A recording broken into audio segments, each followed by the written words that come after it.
Hola, ¿qué tal? ¿Cómo están? Buenos días a todos. Hola, buen día. Qué bueno que están acá compartiendo con nosotros. Estamos ya en este Hola, segundo ciclo de Hola, buen día. Buen día, buenos días. Buenos días, Sandra, Daniela, Elizabeth, Gloria. Buenos días, Luis, Gloriana, Meilin, Alicia, Waldo. Buenos días a todos los que nos están acompañando.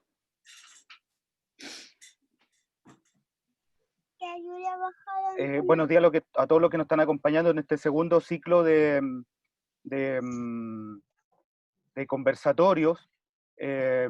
Hoy día tenemos el honor de compartir con dos grandes expositores, un gran expositor y un gran moderador, y hoy día queremos hablar respecto de la evaluación. Nuestro conversatorio de hoy se llama Evaluar para aprender o para calificar, desafíos para las prácticas evaluativas en el contexto del decreto 67. Y va a exponer Daniel Ríos, que es doctor en Ciencias de la Educación y especialista en evaluación educativa, académico del Departamento de Educación y director del magíster, de nuestro magíster en Educación, Mención en Currículum y Evaluación. Les recordamos que este encuentro es certificado, así que ustedes al final del encuentro ustedes pueden solicitar la certificación que va a aparecer ahí en el chat a mano derecha, y, y esperamos que sea muy provechoso. Es nuestro segundo ciclo de conversación. El primero nos acompañaron más de 900 personas, se inscribieron más de 900 personas en el primer ciclo, y en este segundo ciclo ya también tenemos a muchos que nos acompañan de todas partes del país. Eh, eh, Sin más preámbulos, los voy a dejar a ustedes con quién va a ser nuestro moderador, el candidato a doctor David Herrera, que es candidato a doctor en educación y es también especialista en evaluación educativa. Es académico del programa de magíster Convención en Currículum y Evaluación de nuestro Departamento de Educación, y él va a moderar este conversatorio, y los dejo de inmediato con él y nos encontramos nuevamente al término de este conversatorio. David. muchas gracias, Jaime.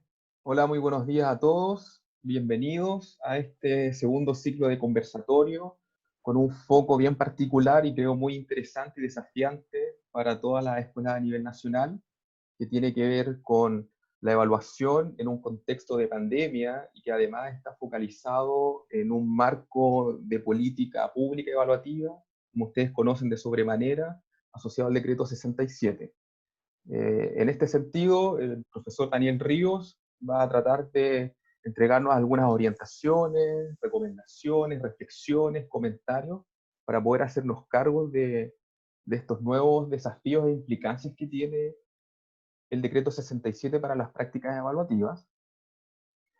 Dicho esto, solo recordarles dos cosas. Lo primero, mantener, por favor, en silencio mientras está el transcurso, mientras se desarrolla el conversatorio. Esto es fundamental para poder mantener la atención. Y lo segundo es recordarles que ante cualquier duda, inquietud o pregunta que le quieran realizar al expositor, por favor hacerlo a través del chat, y yo trataré de ir sintetizando o buscando algunas dimensiones en común a partir de sus preguntas para poder generar un diálogo un poco más fecundo y más profundo. Así que le damos la palabra ahora a nuestro expositor, profesor Daniel Ríos Muñoz.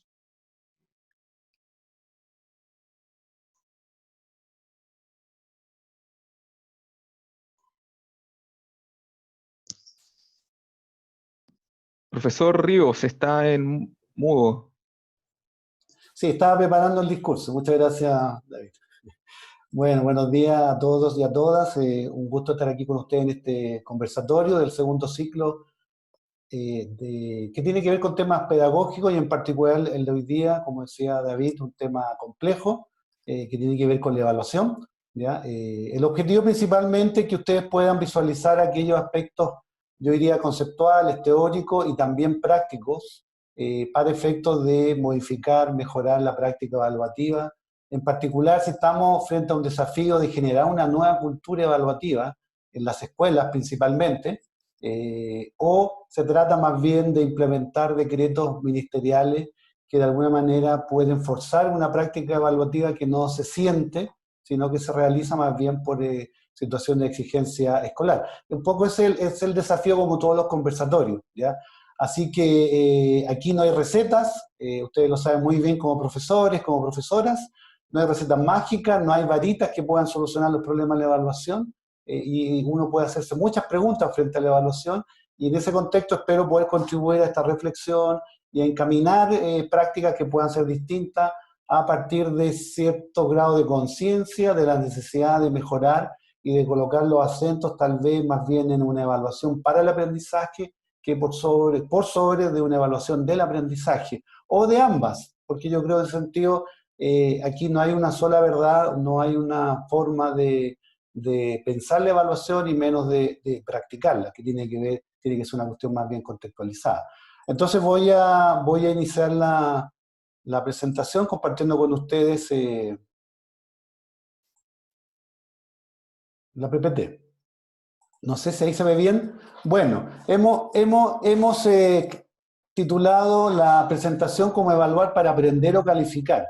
Desafíos para la práctica evaluativa en el contexto del decreto 67. Ya la pregunta es conflictiva porque en el fondo uno podría decir en un lenguaje más bien amplio, ¿por qué no podría ser para las dos? Es decir, uno podría preguntarse, evaluar para aprender y o calificar. O sea, en ese marco uno podría intentar decir que tal vez el título es un poquito, yo diría, dicotómico, y por lo tanto avanzar tal vez una pregunta mucho más amplia en donde involucremos los dos fines, las dos posibilidades. Una primera cosa que me interesa, sobre todo para las personas, porque los que me conocen, y aquí aprovecho de saludar a todos mis alumnos, exalumnos de pregrado, del magíster, etcétera, colegas que están acá presentes también, y saludar sobre todo a las personas de regiones que hacen un esfuerzo para estar aquí con nosotros hoy día. Solamente recordar una cosa, si alguien entiende que la evaluación es solo un problema técnico, solo un problema metodológico, tiene que ampliar esa mirada, tiene que ampliar ese pensamiento, porque la evaluación tiene que ver con otros aspectos que son importantes, que el evaluador y el profesor cuando evalúa, cuando califica, tiene que colocarse en un paradigma determinado para efecto de poder tener una práctica ad hoc a estos pensamientos, a esta racionalidad, vinculado al tema metodológico, pero que no es lo único, ¿ok? Que en el fondo sería el tercer campo, digamos, ¿ya? La evaluación tiene que ver con cosas previas, tiene que ver cómo yo entiendo el mundo, qué percepción tengo de la realidad, ¿cierto? ¿Cómo generamos conocimiento de aprendizaje que están en el marco de lo que nosotros hacemos? Por lo tanto, hay connotaciones epistemológicas, ontológicas, que uno como evaluador tiene que darse cuenta, tiene que saber, por eso hay una nueva racionalidad, y por eso me pregunto si vamos a poder avanzar hacia una nueva cultura de la evaluación solo desde el campo metodológico. Yo en el sentido no tengo una respuesta clara, pero tengo la impresión de que no. Si solo consideramos que el campo metodológico es el que mandata nuestra práctica, no nos hacemos cargo de esta visión de la realidad o de cómo se produce ese conocimiento que está en el marco de la práctica evaluativa, no vamos a avanzar mucho y más bien vamos a cumplir de manera administrativa con un decreto que yo creo que nos está invitando a algo más que solamente el campo metodológico. Por lo tanto, aquí el campo incluso teleológico es clave, como ustedes lo van a poder observar desde distintos autores. En el fondo, ¿cuál es la finalidad de la evaluación? Incluso uno podría preguntarse, ¿a quién le importa la evaluación? ¿A quién debería importarle? ¿A quién le sirve? ¿A quién le es útil? En ese contexto, recuperar algunos autores clásicos que ustedes ya manejan y que me parece importante para la gran pregunta, la finalidad. ¿Es para aprender? ¿Es para calificar? ¿Y para qué es la evaluación? Entonces ustedes tienen ahí autores clásicos como Tyler, que más bien se centra al final del proceso, por lo tanto, en la contrastación de los resultados versus los objetivos, ¿cierto? Una mirada tradicional, necesaria, yo creo, importante, pero no podemos quedar ahí. Scriven ya plantea que no solamente hay que fijarse en el proceso, en el desarrollo, perdón, en la parte final de la evaluación, sino que también en la fase de desarrollo, es decir, cuando está ocurriendo el proceso de enseñanza, aprendizaje, y por lo tanto hay una complementación con lo que plantea Tyler, ¿ya? Entonces, Scriven podría apoyar para el aprendizaje y Tyler podría decir del aprendizaje, ¿sí? Y vamos a postular acá como tesis, yo creo que son las dos que hay que tener en cuenta. En el caso de Santos Guerra es interesante porque él abre la práctica hacia otros agentes. Por lo tanto, aquí se cuestiona el poder que tiene el profesor o la profesora con la evaluación. Recuerden que con la evaluación se castiga y se premia, ¿ya? Y que incluso hay una dependencia de la evaluación, tanto por parte de los estudiantes como de los profesores, y se abre a participación a través de diálogo, de una comprensión del fenómeno pedagógico, de lo que está ocurriendo en la sala de clase, y lo que interesa la evaluación hoy día siempre dispuesta, orientada hacia la mejora permanente de aquellos procesos que pueden contribuir de mejor manera a los aprendizajes de los estudiantes. Y por otro, si ustedes se fijan, House va mucho más allá y ya lo plantea no como objetivo, no como fase de desarrollo o proceso de diálogo comprensión, sino que lo lleva un poquito más allá hacia el tema de la justicia, la verdad, o las verdades, e incluso un tema estético, la belleza en términos como práctica, ¿ya? Y ahí hay un tema que tiene connotación incluso social en la evaluación. No se puede circunscribir solamente a la sala de clase, como lo podría observar principalmente en Tyler, sino que también cuál es el efecto de una buena evaluación en el marco social. Es un tema que también debería ir ayudándonos para efectos de responder la pregunta inicial. Por lo tanto, aquí hay una cita de Perrenot que me parece interesante respecto a la evaluación, ¿ya? Que el éxito de una metodología de enseñanza va a estar finalmente circunscrita, yo diría, no sé si el éxito es la palabra, pero a una buena evaluación, ¿ya? A un buen proceso evaluativo, a una buena práctica evaluativa que en el fondo, como decía Piaget, se identifica o se realiza a partir de los errores que cometen los estudiantes, los errores tipo, comprender las causas, ahí aparece un poco la idea de Santos Guerra, ¿cierto? Y tomar decisiones, que siempre es importante para la mejora con el fin de superarlas, ¿ya? Respecto al decreto 67, para entrar en terreno derecho, yo diría que son tres aspectos clave: reglamento, curso y promoción, que se los dejo de lectura, digamos, porque me parece que lo central está en el punto B y en el C. Cómo se está entendiendo evaluación en el decreto 67, en el artículo 2, y cómo se entiende calificación.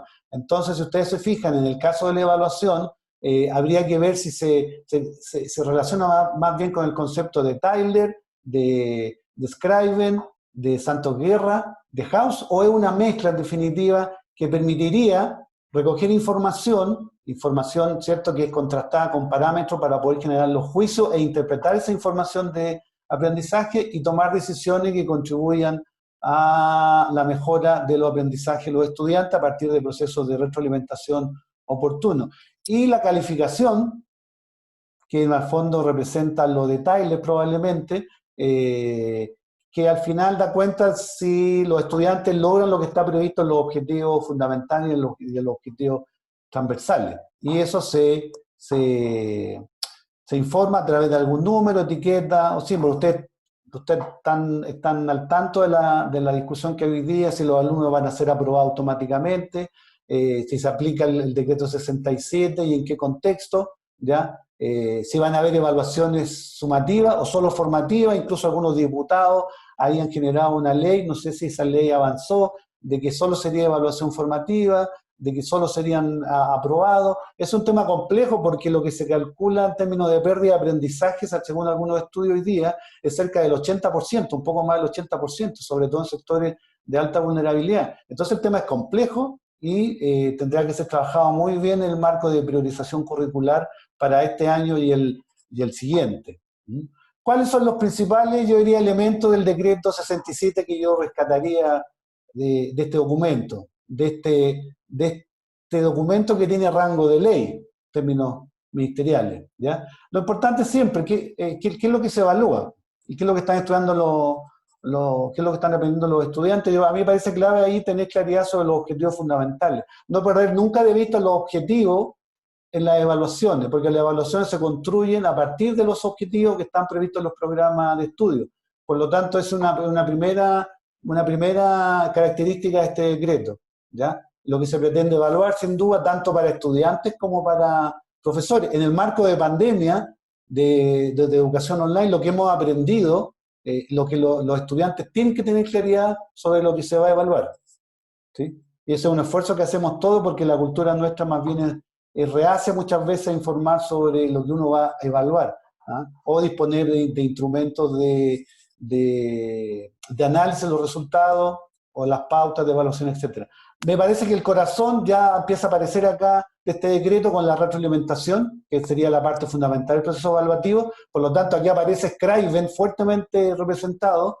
La preocupación de Scriven, que es un gran autor en evaluación, esa definición es del año 67, es decir, ya hace casi cerca de más de 50 años se postulaba la importancia de la evaluación de procesos, la evaluación formativa y en particular la retroalimentación que aparece fuertemente en los últimos 10, 15 años principalmente. Las evaluaciones tienen que ayudar a motivar a los estudiantes para seguir aprendiendo. Algunos estudios ya decían al principio de la pandemia que los alumnos no tenían mucha motivación, que la motivación más bien estaba centrada en los alumnos de primer ciclo y que se perdían el segundo y fuertemente en media, pero hay estudios hoy día que están planteando que prácticamente no hay mucha motivación por parte de los estudiantes, lo cual es complejo porque este decreto igual está funcionando aunque sea de manera online.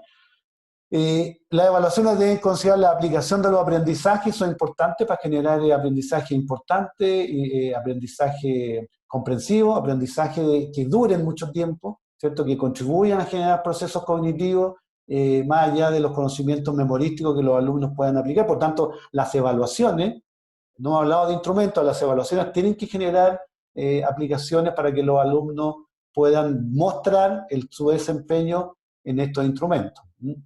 Lo otro importante, en evaluación siempre decimos, todo lo que la escuela hace, todo lo que los profesores hacemos, tiene que ser evaluado, más no todo calificado. Por lo tanto, uno igual tiene que priorizar qué evaluación va a terminar en calificación, certificar, siguiendo la línea tayloriana, o nos vamos a quedar fuertemente en una práctica evaluativa más bien formativa, de retroalimentación oportuna, y por lo tanto Scriven y otros aparecen ahí, y la evaluación final, sumativa, será solamente para calificar y casi una actividad administrativa burocrática de la evaluación. Una cosa importante que también yo creo que ha tomado vuelo en el marco de la pandemia, tenéis consideración en el caso de la asignatura de religión y consejo de curso de orientación no llevan calificación, pero sí tienen que ser evaluados, de acuerdo a lo que hemos dicho anteriormente. Entonces eso también es importante que ustedes lo consideren y que me parece que eso se puede visualizar en el marco de este decreto. Otra cosa importante, obviamente se tiene que evaluar en todas las asignaturas. Obviamente el decreto no habla de instrumentos, pero en el marco solo de esta pandemia, tal vez uno pudiese decir, ¿saben qué? Es la ocasión de hacer menos pruebas. Es la ocasión de hacer menos pruebas y hacer otro tipo de instrumentos evaluativos. Informes, desarrollo, entre proyectos de investigación o proyectos de desarrollo, etcétera, ¿ya? En todas las asignaturas. Utilizar diversas formas de evaluar que considera a todos los estudiantes. Esto para mí es clave. Yo sé que para el profesor David también, el tema de la participación de los estudiantes en la evaluación. Hay que descentralizar el proceso evaluativo. Hay que compartir más este poder con los estudiantes, porque eso es lo que permite que los estudiantes, a partir de la autoevaluación, por ejemplo, generen procesos de metacognición, ¿cierto? Y eso contribuye, de acuerdo a la literatura, que hay en Chile mucha, investigación en Chile, vinculado a la autorregulación de los aprendizajes y a la autonomía.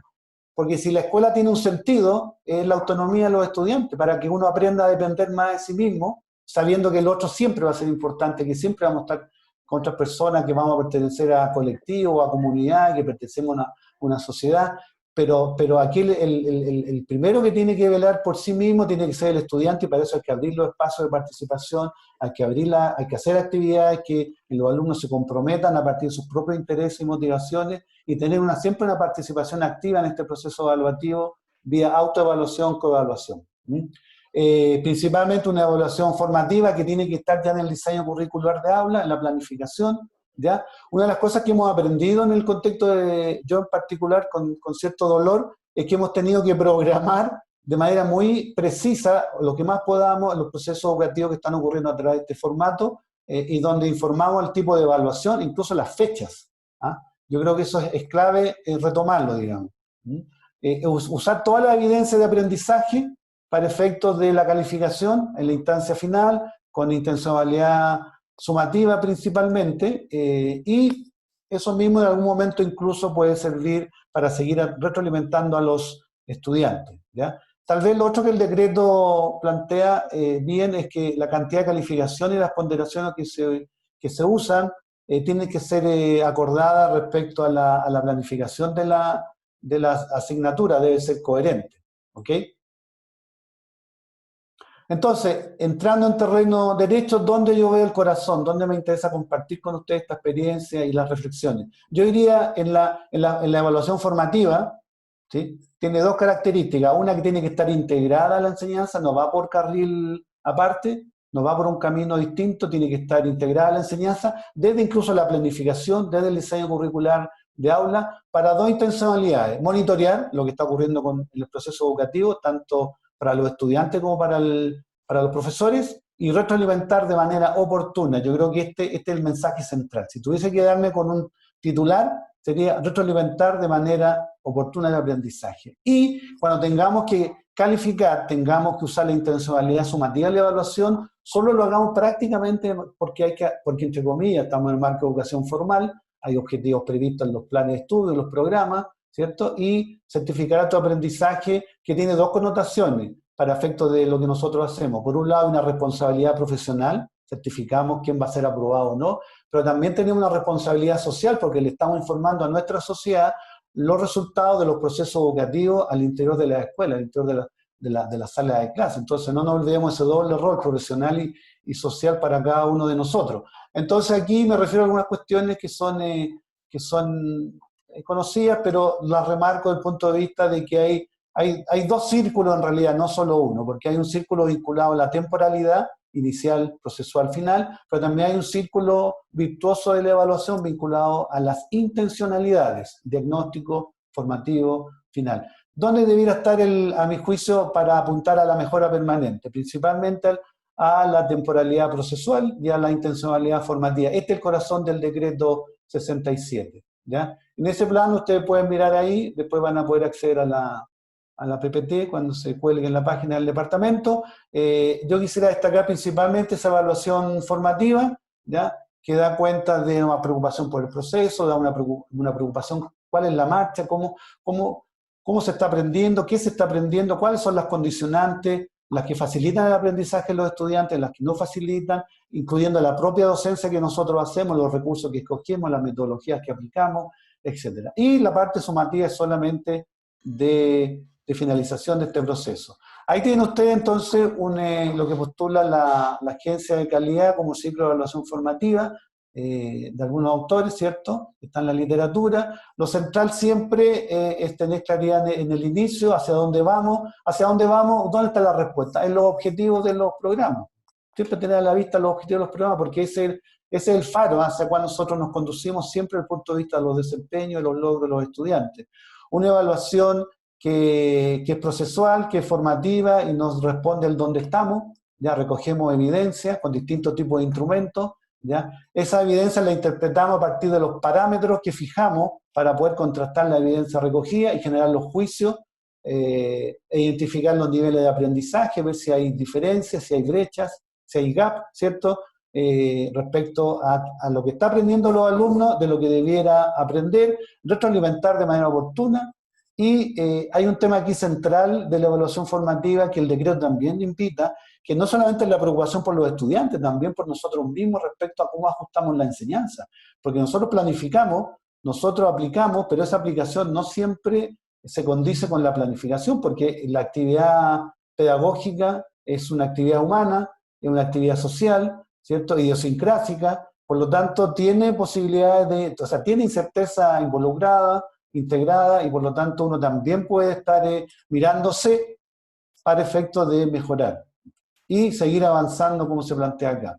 Ahora déjenme, ahí tienen ustedes algunos ejemplos de lo que dicen los profesores. Estos son testimonios de profesores respecto a a la retroalimentación cuando es oportuna, que yo creo que es el gran reto que tenemos que hacer desde el punto de vista de mejorar las prácticas nuestras, y con pequeñas actividades, con pequeños pilotos, ojalá institucionales, ojalá que los directivos generen pilotos institucionales para esta retroalimentación oportuna, teniendo en cuenta eso sí, que recuerden que la cultura escolar siempre tiene una subcultura de innovadores. Yo creo que hay mucha gente que está disponible.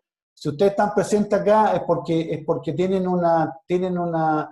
preguntas, tienen reflexiones, quieren aprender o quieren reaprender cómo mejorar sus prácticas evaluativas. Pero les aseguro que mucha gente no llega a estos encuentros porque no le encuentra sentido, no tiene una importancia mayor, y muchas veces estos profesores pertenecen más bien a la subcultura de los conservadores, los refractarios al cambio, etc.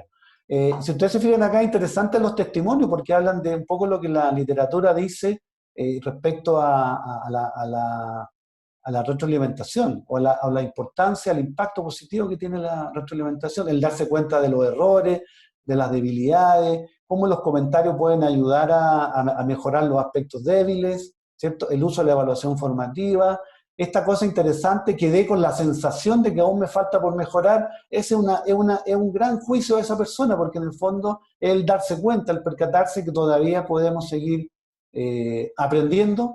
Y yo, parafraseando a Freire, ¿cierto? Yo creo que detrás de un buen profesor siempre primero hay un buen alumno, queremos aprender, somos curiosos, nos hacemos preguntas, tenemos dudas, tenemos interrogantes. Entonces esa sensación que es interesante desde el punto de vista de lo que plantea esta persona, aprendizajes que en el fondo sean significativos y duraderos a partir de los errores que se cometen, y yo diría incluso este cruce con la evaluación sumativa, ¿cierto? Donde dice el profesor siempre dio espacio para la retroalimentación previa a la evaluación sumativa, ¿sí? Espacio importantísimo para el aprendizaje. Puedo decir que todos mis trabajos fueron retroalimentados de forma oportuna. Agradezco el tiempo, porque, ojo, este es un tema complicado, ¿eh? En las innovaciones, si ustedes quieren innovar, tienen que considerar el tema del tiempo. Eso está incluso previsto en la literatura, pero piensen en el tiempo subjetivo, en el tiempo que ustedes usan, ¿ya? Y el tiempo que sienten, que perciben. No el tiempo objetivo que tiene que ver con los contratos. Yo hago clase 4 horas, 8 horas, tengo jornada completa. Ese es un tiempo objetivo. La pregunta es qué es lo que hacemos en el marco del tiempo objetivo. Y eso habla de un tiempo subjetivo, y para los innovadores es muy importante tener claridad sobre ese tema. Aquí tienen, lo vi por ahí, este es un aporte de Waldo Esquivel. Él fue un alumno del magíster nuestro, en su trabajo final, en su tesis, hizo algo muy interesante vinculado a evaluación formativa, evaluación auténtica. Ustedes pueden ver ahí que hay cómo intentamos hacernos cargo del decreto 67, el corazón de la evaluación formativa, y contextualizamos en un tipo de evaluación que es más ecológica, que es más contextualizada y que tiene hoy día muchos adeptos y muchos practicantes en lo que se llama la evaluación auténtica. Así que aprovecho de saludar ahí a Waldo, que está con nosotros hoy día. Si ustedes se fijan acá, hay un camino que inicia a Scriven, como decíamos antes, del 67, pasando por distintos autores, porque también la evaluación ha evolucionado, ¿ya? Y retomando autores como hoy día, que están haciendo mucho aporte, como Pofan, respecto al tema de la evaluación y el uso de esta para mejorar, a lo que hoy día incluso se mandata ministerialmente, que uno igual tiene que estar atento, más allá de que uno puede tomar las decisiones que estime convenientes, ¿ya? En ese marco, una evaluación auténtica que yo diría que da de mejor manera cuenta de los contextos en el cual se están haciendo los procesos educativos. Estamos en el marco de salas, yo diría, diversas, por lo tanto hay que diversificar no solamente la evaluación, hay que diversificar la enseñanza con distintos tipos de didáctica y de metodología. Una evaluación que lo que busca dar cuenta son de aprendizaje clave en los estudiantes, como el conocimiento, las habilidades, las actitudes, ¿ya? Tener previsto en el caso de la enseñanza siempre los objetivos. Yo remarco, soy reiterativo frente a este tema, majadero, no perder nunca de vista los objetivos de aprendizaje, perdón, los objetivos de aprendizaje fundamentales y los transversales principalmente, y asumirnos cada vez más como mediadores. En el marco de este formato hemos tenido que ser más mediadores, más tutores, no podemos ser profesores tipo clase presencial. Por lo tanto, también aprovechemos esta experiencia para renovarnos nosotros en donde tenemos que planificar con más detalle, tenemos que usar el tiempo de manera más adecuada, los alumnos tienen que trabajar tanto en los tiempos sincrónicos y sobre todo asincrónicos para efectos de actividades curriculares, lectura, etc. Y como hemos hablado, una evaluación que se genera para construir valoraciones auténticas en contextos mucho más contextualizados, relevantes, significativos. Yo creo que esto invita también, vuelvo a insistir, disminuir la cantidad de pruebas, más bien usar otro tipo de procedimientos que pueden ser tan rigurosos, tan válidos, tan confiables como con las pruebas que estamos más habituados.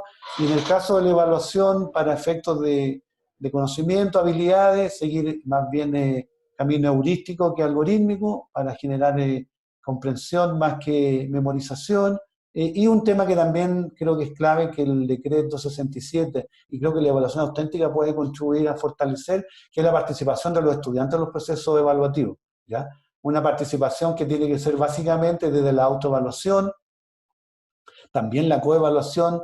En la autoevaluación, el sujeto individual, el que tiene que mirarse, tiene que hacer la reflexión, generar procesos metacognitivos, incluso de metaignorancia. En la autoevaluación es clave la metaignorancia porque el darnos cuenta, el percatarnos que hay cosas que no sabemos, ¿cierto? Pero que tampoco uno puede sentir vergüenza ni tener un juicio lapidario hacia uno. Lo importante es que si uno es curioso, va a buscar, va a ver camino para poder llegar a respuestas de esas curiosidades, esas preguntas que nos hacemos. Entonces la autoevaluación genera tanto metacognición como metaignorancia, y en el caso de la coevaluación me parece clave porque hay que diversificar la participación de los estudiantes en las actividades curriculares. Hay trabajos que son individuales y cabe la autoevaluación, pero también hay trabajos comunitarios, colectivos, grupales, donde uno puede generar estos procesos de coevaluación, de construcción, de juicio de valor para efectos de una buena evaluación y participación de los estudiantes. Recuerden que cuando planteamos descentralizar el acto evaluativo,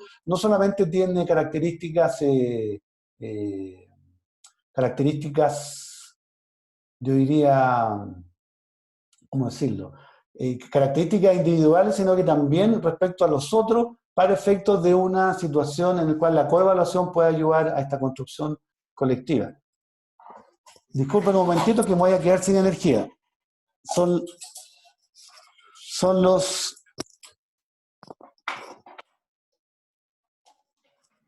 avatares de esta situación que vivimos. Bueno, en el marco entonces de esta actividad autoevaluativa que fomentamos, es una actividad autoevaluativa que se orienta a la autoconstrucción. Yo creo que eso es importante, ¿ah? Autoconstrucción individual, personal, que no quita la construcción con otros. Somos seres situados, somos seres gregarios, estamos siempre en contacto con otras personas, pero yo pongo el énfasis, sin desconocer lo otro, en un proceso personal que puede contribuir después a una situación de autoconstrucción social también, o de construcción con otros, ¿ya? En el fondo, aprender a responsabilizarse a sí mismo, que me parece uno de los objetivos clave de la escuela, y que yo valoro a partir de los objetivos transversales que la escuela tiene que favorecer, ¿ya? Para una autonomía, para desarrollar libertad, responsabilidad, ¿cierto? Y en ese contexto afianzar otra vez esta idea de la descentralización evaluativa y todos estos procesos de co-construcción.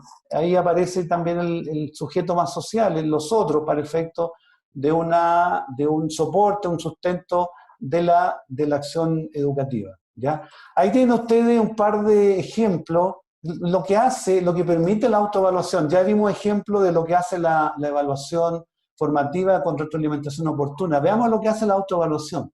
Fíjense, en las pruebas de lenguaje, al final de ella hay un apartado donde cada uno se autoevalúa y se otorga un puntaje que influye en el total de la prueba. Son 6 puntos, donde 6 equivale a excelente y 1 es igual a malo.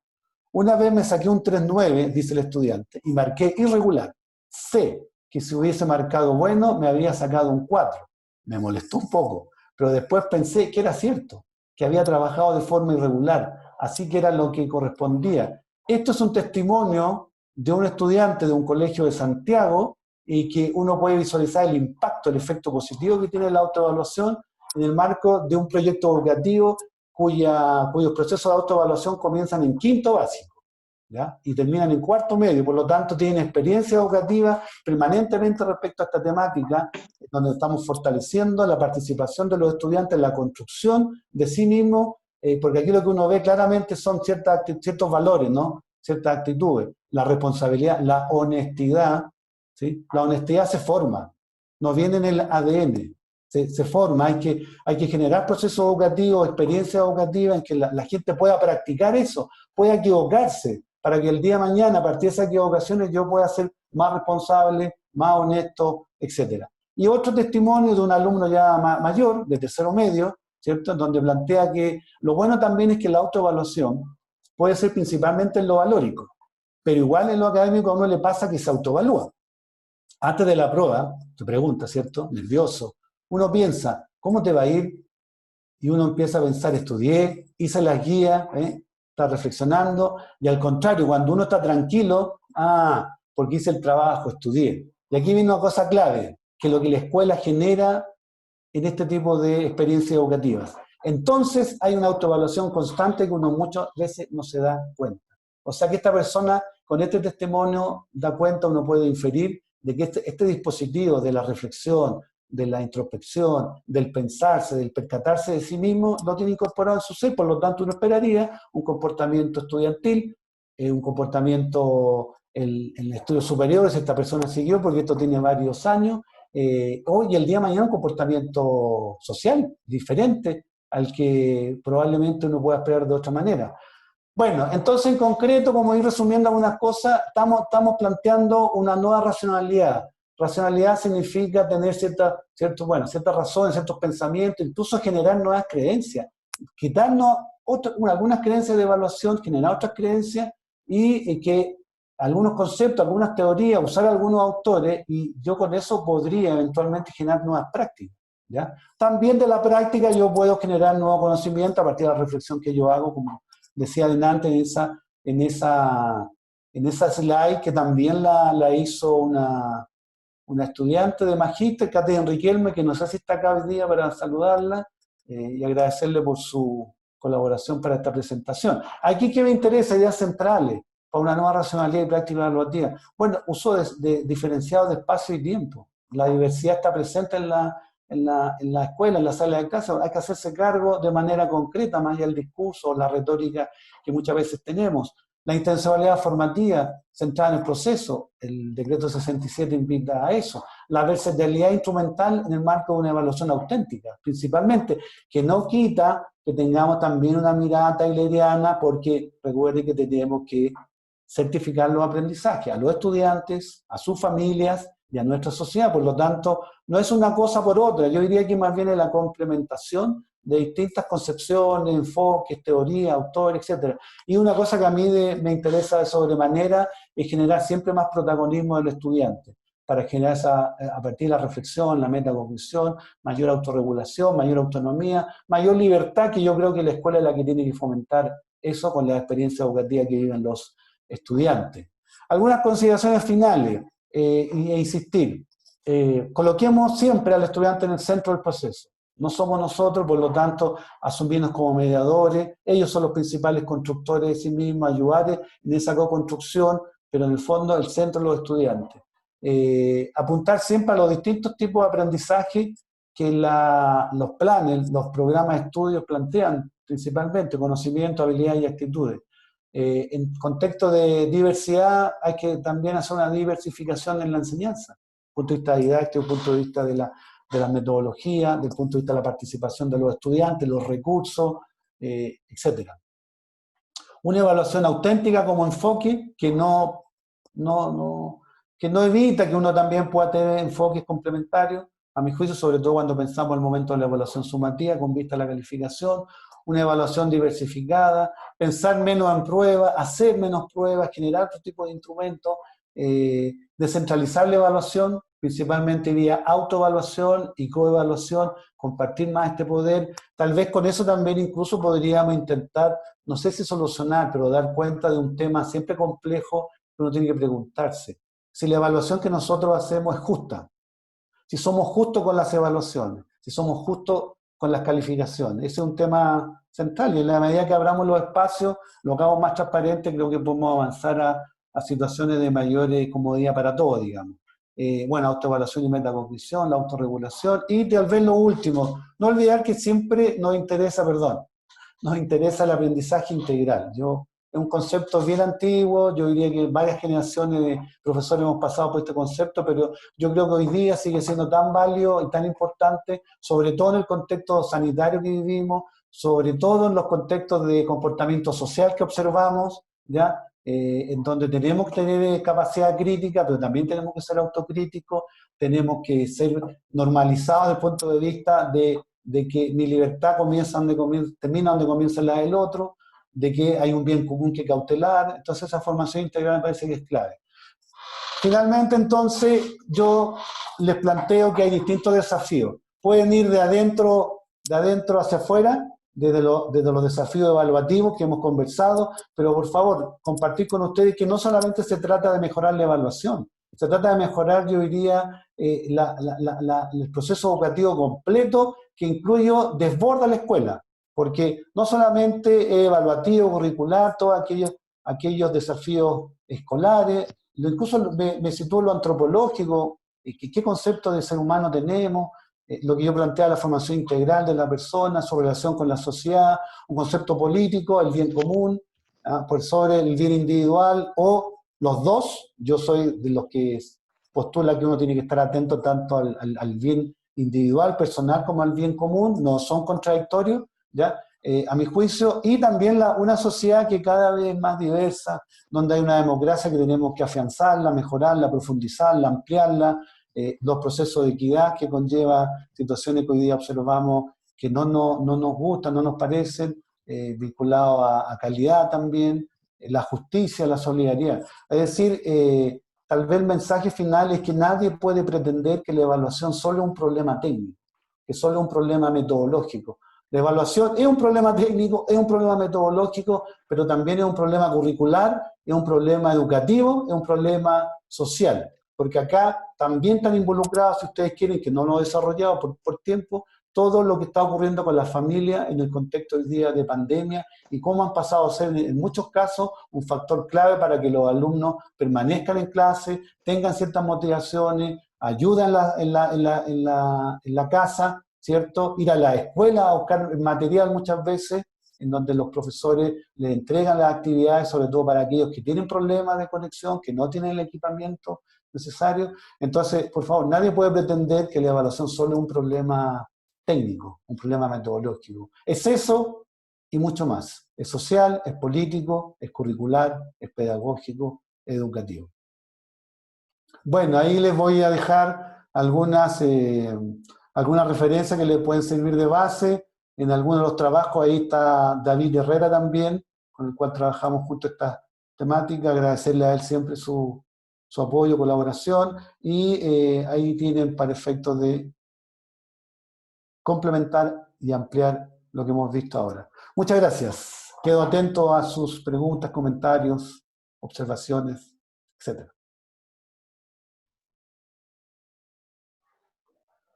Muchas gracias, profesor. Yo he estado siguiendo el chat. Muchas felicitaciones por su presentación. Le dan las gracias por la reflexión y compartir ciertos elementos que son muy interesantes y desafiantes para la evaluación formativa. Acá excelente, muy claro.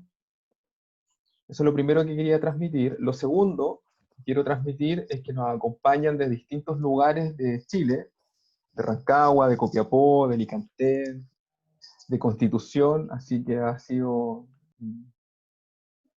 hemos tratado, se ha manifestado esto del interés evaluativo a nivel nacional. Bueno, yo voy a tratar de sintetizar algunas preguntas y discusiones que se dieron a lo largo de la presentación. En realidad son tres cuestiones. Profesor Ríos, la primera, que es muy interesante en el debate, tiene que ver con esto que han manifestado muchos colegas de la dificultad para abordar la evaluación formativa en el aula, y por lo tanto, ¿cuál sería, a juicio suyo, algunas orientaciones o lineamientos más prácticos para poder abordarlo? Eso asociado quizá qué tipos de instrumentos serían los más aconsejables para poder abordar esa diversidad de aprendizaje y esa complejidad de los aprendizajes. Esa sería la primera pregunta. La segunda pregunta tiene que ver con cómo los docentes logran enfrentar culturas evaluativas que son altamente positivistas o que están muy centradas en la calificación, y que a pesar de que existe un contexto del decreto 67, sigue estando asociado a que certificación y calificación es clave para dar cuenta de los procesos de aprendizaje. Entonces, ¿cómo podemos tensionar esa situación? Y la última pregunta tiene que ver con cómo efectivamente la evaluación formativa, evaluación auténtica, de alguna manera puede entregar ciertas herramientas muy interesantes para abordar, por ejemplo, pruebas estandarizadas, que es una demanda que surge de los colegas en los distintos lugares donde trabajan, de las comunidades educativas, esto de CIMSE, PTU, etc. Entonces, ¿qué también recomendaciones se podría señalar al respecto? Ok. Bueno, importantes las preguntas, interesantes, complejas, y ustedes saben, los que me conocen, que frente a las preguntas complejas yo no tengo respuestas, tengo reflexiones, y con alguna orientación, algunos tips si ustedes quieren. Respecto ¿sabe lo que pasa? Que me voy quedando en las preguntas, entonces la pregunta la primera, lo concreto. Lo concreto tiene que ver con cómo se puede abordar la evaluación formativa en el Ok. aula. Ok, ahí lo que me estaba preguntando cuando tú leías era el tema de, estamos hablando de aula presencial o aula virtual. En los dos casos se pueden hacer situaciones de evaluación formativa. En el caso de evaluación, perdón, de lo presencial o lo virtual, yo creo que lo primero hay que partir teniendo claro los objetivos. ¿Sí? ¿Qué tipo de aprendizaje están involucrados? Lo segundo es generar algún tipo de planificación donde yo prevea qué tipo de actividades de participación de los estudiantes yo voy a poder generar con algún tipo de instrumento, ¿ya? Por ejemplo, desde el punto de vista de la autoevaluación, ¿ya? Se pueden aplicar escalas Likert de 10, 12 indicadores en el cual los alumnos manifiesten su opinión respecto a lo que están haciendo como estudiantes. O pueden hacer instrumentos abiertos donde ellos puedan responder preguntas que se disponen para efecto de hacer la reflexión, generar estos procesos metacognitivos en donde el alumno pueda participar de la evaluación. Eso de manera individual. Y esto yo creo que tanto para lo presencial, que lo hemos hecho siempre, y ahora virtual, que también hemos aprendido acá a trabajar de esa manera para efectos de participación de los estudiantes en estos procesos. ¿Ah? Por ejemplo, yo coloco mi experiencia este semestre con los alumnos de básica, ¿sí? Autoevaluación, ingresan a la clase, los saludo, les entrego el instrumento, cada uno de ellos lo hace en el tiempo sincrónico y me lo envían por correo. ¿Sí? Se puede enviar por plataforma Moodle, etc. Entonces, esa es una manera. En el caso si fuese presencial, como algunos de ustedes saben, entrego el documento y lo completan en la misma sala de clase. Ahora, eso para el trabajo individual. Desde el punto de vista, yo diría, más colectivo, siguiendo más bien el proceso de coevaluación tal vez, se puede hacer lo mismo para efectos de actividades de participación de los estudiantes. Una vez que termina la actividad curricular que que el profesor o la profesora ha previsto para los estudiantes, se puede entregar a través de online o presencialmente un instrumento sencillo en la misma línea de lo anterior, tanto estructurado como abierto, para efecto que ellos puedan manifestar su propia opinión, en el caso de autoevaluación, y su opinión colectiva o comunitaria, grupal, en los trabajos que estén haciendo con otros. Ahora, ¿es necesario hacerlo todo el tiempo? No, es necesario hacerlo varias veces, tampoco. Entonces ahí lo que yo creo que cabe es esa participación a través de instrumentos que yo ya planifico, que yo preveo, que yo entrego, que yo sistematizo y después devuelvo. Incluso puedo comentar, porque muchas veces vienen observaciones para uno, desde el punto de vista que es lo que está bien, que es lo que está más o menos, que es lo que está mal y que es lo que se puede mejorar. Respecto a la número 2, era el tema de las subculturas. Claro, de la cultura certificadora. Bueno, es que esa es una pregunta clave, pero yo creo que el problema no es del profesor o de la profesora X, el problema es de la escuela. Por lo tanto, el problema es de la escuela, ¿sí? Entonces, es clave aquí, y ojalá hayan personas que tengan cargo de gestión intermedia y superior, porque yo creo que no es un trabajo individual, no es un trabajo aislado, tiene que ser cada vez más conectado, más colectivo, y aquí me parece clave el liderazgo educativo, el liderazgo escolar y el liderazgo que pueden hacer los directores, por ejemplo, las directoras, pero también el liderazgo pedagógico que puede hacer un director académico, que puede ser un jefe de UTP, eventualmente un jefe de departamento en aquellos establecimientos más grandes. Entonces, aquí la respuesta, esta sí que es respuesta, ¿no? Es reflexión y respuesta. Aquí me parece clave el rol, la función que cumplen los directivos para poder gestionar la escuela en la línea de darse cuenta que en esa cultura escolar siempre van a haber profesores innovadores. Probablemente todos ustedes, por algo están en un tema hoy día, han venido a los conversatorios nuestros, son personas curiosas, son personas que se hacen preguntas, quieren avanzar, se dan cuenta que tenemos errores, que queremos mejorar. Bueno, eso es característica incluso de personalidad de los profesores innovadores, que también hay ciertos estudios, ¿cierto? Pero también tenemos colegas nuestros, piensen ustedes en aquellos colegas que jamás han estado en un conversatorio en este tiempo, ¿sí? Que no quieren, que no participan, que no le encuentran sentido a una formación continua, a alguna charla, algún postítulo, un diplomado, un magíster, etc.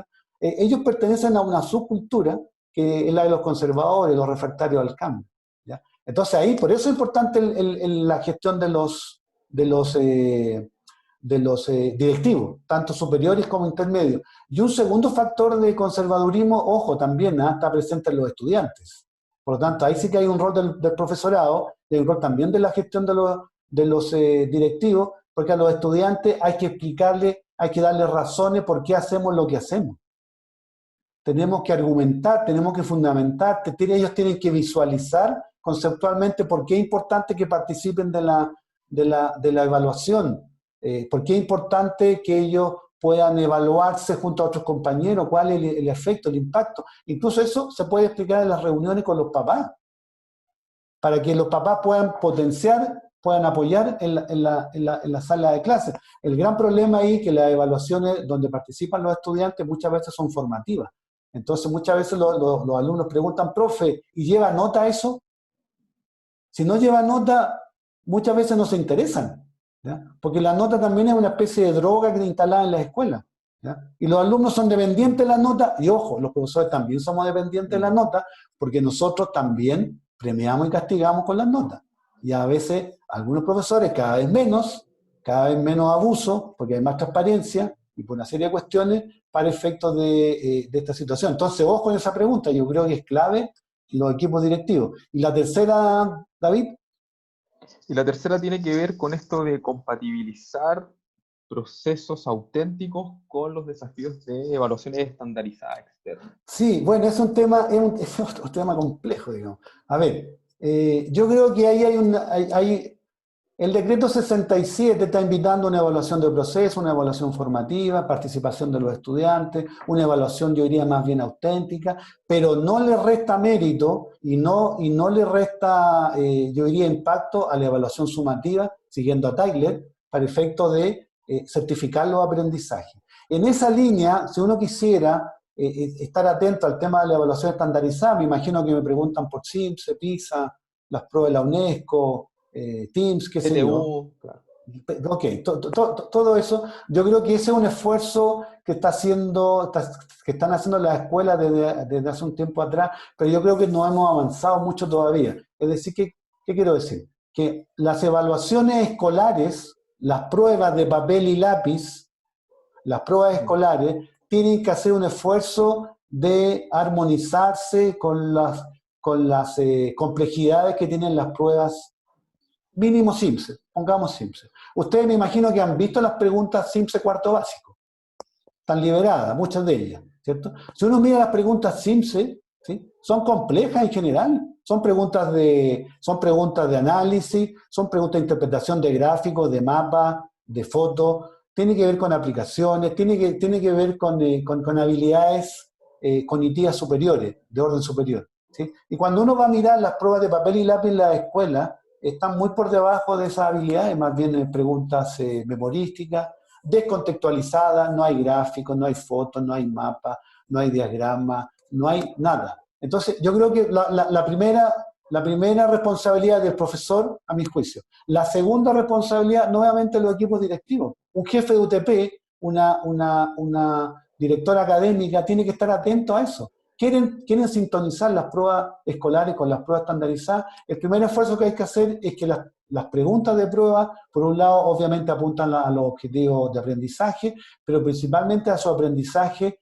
de tipo cognitivo que tienen que ver con habilidades superiores, de orden superior, ¿ah? Más bien vinculado a la comprensión, al entendimiento y no a la memorización. Entonces, yo creo que esa es una manera de armonizar, que en el fondo, no sé, es que existe una validez concurrente entre las pruebas escolares con las pruebas estandarizadas, al menos tipo Simpson. Y ese es un esfuerzo que creo que hay que seguir haciéndolo, y rescato y valoro mucho también la pregunta.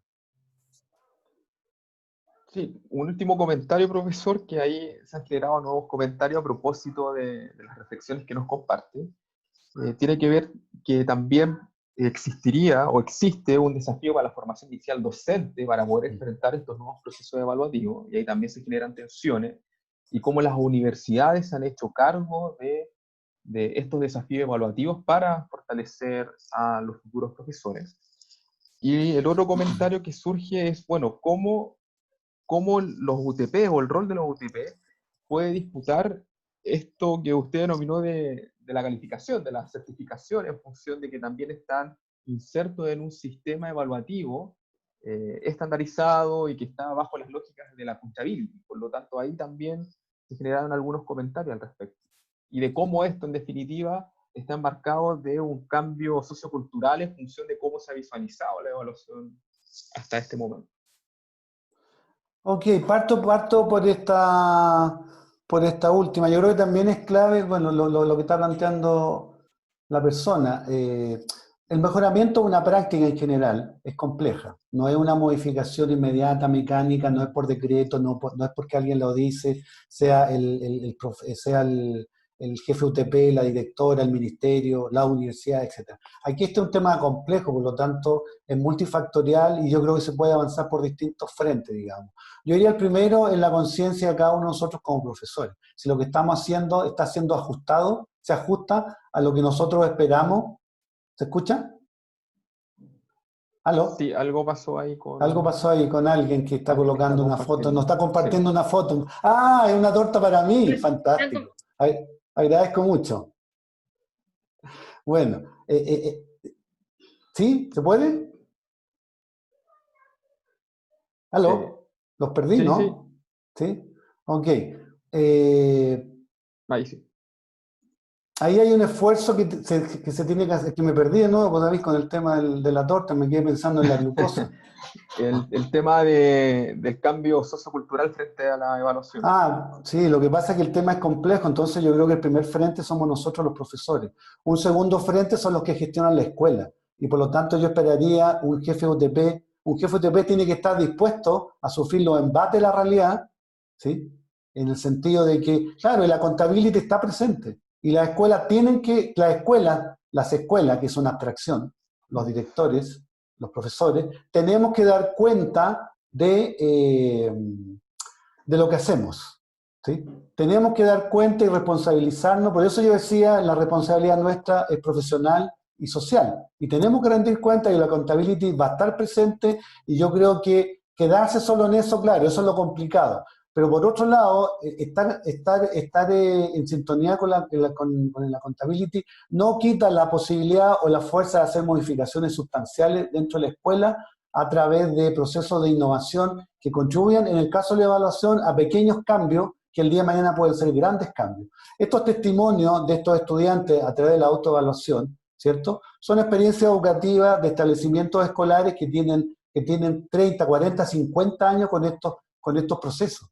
Por tanto, nadie de nosotros podía pretender que esto va a ser de manera automática, ¿sí? De manera mecánica. Lo que hay que hacer es una especie de carta de navegación, y aquí es muy importante la gestión de los jefes UTP, de los directivos también, una gestión mucho más pedagógica, para el efecto de enfrentar procesos que contribuyan, por ejemplo, entre otras cosas, a hacer carne lo que el decreto 67 está planteando, hacer un énfasis una intencionalidad más bien formativa, una evaluación de procesos, la retroalimentación oportuna, pequeñas actividades que vayan dando cuenta de ese cambio, de esa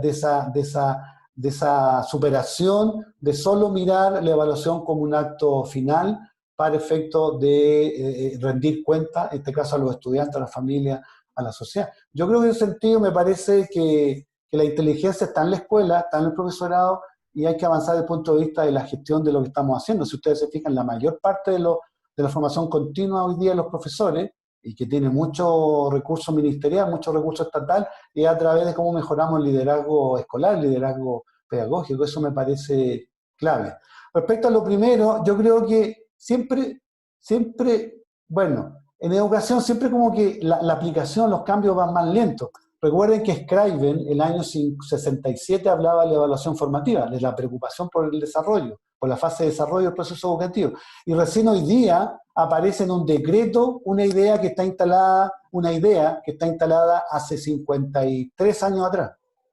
Así de lentos son los cambios en educación. Por lo tanto, ninguno de nosotros, me parece que no correspondería ir más allá de hacer todo el esfuerzo que nosotros hacemos, individual y colectivamente, en el marco de un proyecto educativo. Porque recuerden, cuando yo estoy en una escuela, estoy en una universidad, yo me debo a un proyecto institucional. Yo no estoy ejerciendo libremente la profesión. Esta actividad está en el marco de un departamento de educación, que pertenece a una facultad, que pertenece a una universidad X. Entonces, ese es un tema en el cual, en el caso de la universidad, yo creo que también hay cierta lentitud, si me lo permiten. Yo creo que todavía tenemos que seguir haciendo más esfuerzo los profesores universitarios en el marco de las carreras a las cuales pertenecemos o aportamos con la formación inicial docente, para efecto de contribuir a estas lógicas que están siendo instaladas.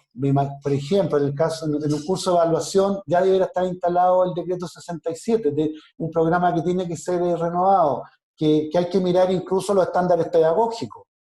Si usted mira los estándares pedagógicos, si solo hiciéramos, yo diría, el 50% de eso, tal vez otra situación se podría estar viviendo en las escuelas chilenas desde el punto de vista del aprendizaje de los estudiantes.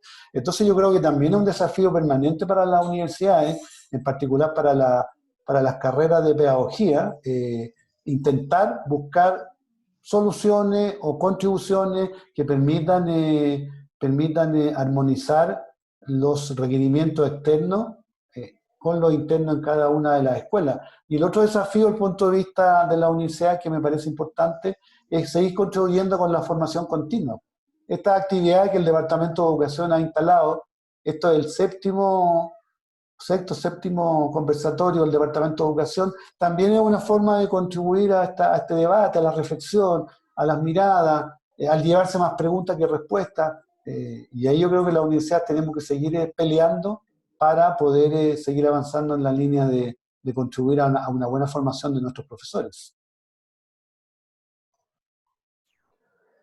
Ya, sigue la reflexión y el debate, son temas de gran envergadura. Yo creo que el profesor Ríos nos ha entregado algunas reflexiones que son muy interesantes para seguir discutiéndolas en profundidad, sobre todo instalar nuevamente el tema de los paradigmas educativos, sobre todo los paradigmas asociados a la evaluación.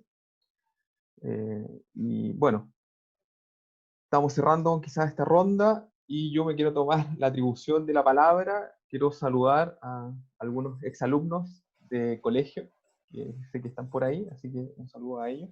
Me siento cada vez más viejo. Y también a algunos alumnos y exalumnos de la universidad, así que un saludo para ellos. Doy el pase a Jaime. Muchas gracias, Daniel, muchas gracias, David. Ha sido muy interesante el conversatorio, muy interesante la conversación. Hemos llegado a estar más de 250 personas conectadas, escuchándonos, conversando. También personas que han estado conectadas por Facebook Live, desde Chile, desde fuera de Chile, desde España, desde otros lugares, desde otros continentes incluso.